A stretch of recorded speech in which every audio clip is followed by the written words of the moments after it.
இன்னொரு பூ இருக்கிறது, அது கொஞ்சம் சேகரிப்பதற்கு சிரமமான பூ. நான் வீட்டிலே 2 செடியை வைத்து விட்டால் அன்றாடம் தேவையான அளவுக்கு 10 மலர் நிச்சயமாக கிடைக்கும். அந்த பூ தூதுவளை பூ. முஷ்டி உண்டாம் தாதுவுமா.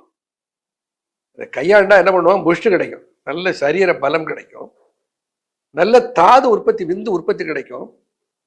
இது ரெண்டும் இருந்ததுன்னா பொங்கும் அழகோடு ஆற்றலும் வரும், முகத்திலே ஒரு பொலிவு கிடைக்கும், பொங்கழகோடு ஆற்றல் வரும். அது யாருக்குன்னு சொல்றோம், அதான் ரொம்ப முக்கியம்.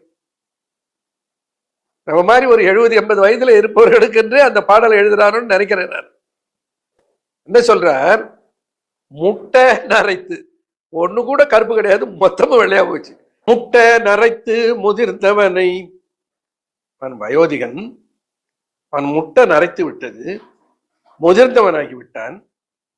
அப்படிப்பட்டவனை யார் விரும்புகிறார்களா? கட்டழகு மாதுளத்தில் நீங்காது வைத்திடவும் எண்ணமுற்றால். கட்டழகு மாது, அவளை கண்ணை அசைத்து விட்டால் இளம் வயது காளைகள் அவள் பின்னால் பலர் கூட்டம் கூட்டமாக வருவார்கள். அத்தகைய அழகு கட்டழகு.